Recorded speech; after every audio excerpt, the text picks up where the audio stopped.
if you are young and you're totally lost, you have no idea, or if you're about my age, which is not so young anymore, but you still feel like you're lost, you've done something and you don't think that it's what you should do. Mm-hmm.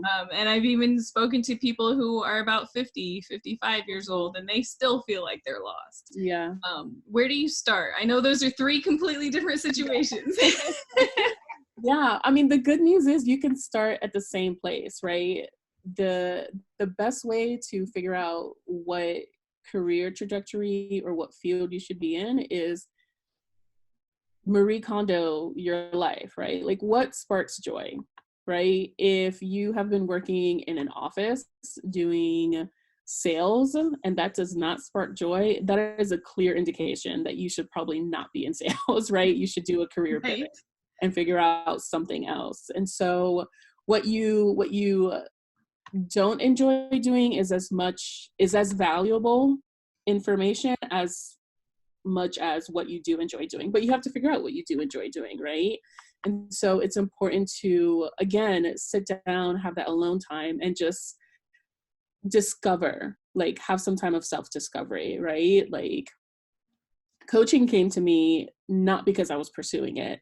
I was working with an organization and I knew that I liked like mentoring younger people and I knew that I liked helping people, but the organization that I was with needed help with like developing some leadership curriculum and like coaching some college students and young professionals.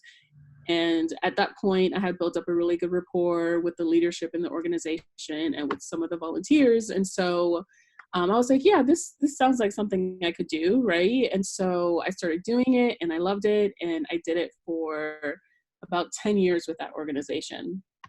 And now I'm doing it on my own, right? So it's not always going to be a linear path, right? You're going to have to be open to possibilities. You're going to have to open yourself up to new things and to things that maybe you hadn't considered before. And so, but the more you open yourself up to those experiences, the more you can see, okay, I don't like this. I do like this kind of, you know, like doing this specific part of my job sparks joy, but doing this other specific part of my job doesn't spark joy. And it's important to understand too that like, even with a career, there's always going to be a couple things about your job that you're absolutely going to hate, right? Like it's not always going to be like sunshine and roses.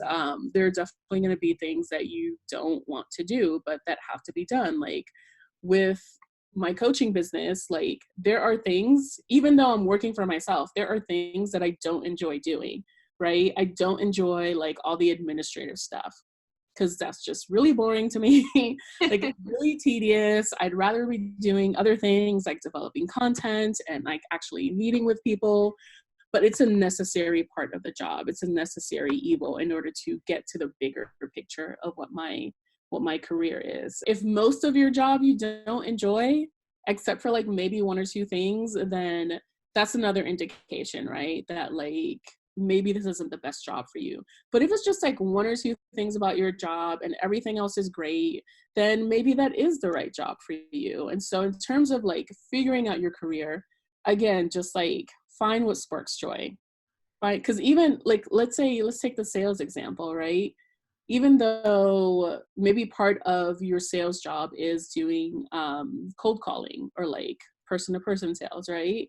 So, or what they call like B2B sales.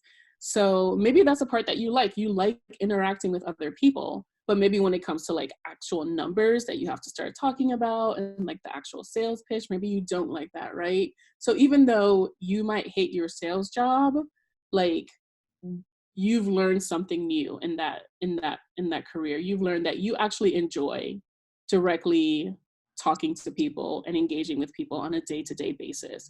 So maybe start looking for a career that allows you to do that. Maybe not in sales, but maybe in something else, right? Like I can't think of any because I'm not in that position. But you know, like maybe working in a museum, you know, where you have to engage with people on a daily basis or something like that. And also don't discount volunteer opportunities to give back and engage with your local community, because you can find a lot of self-discovery through that as well.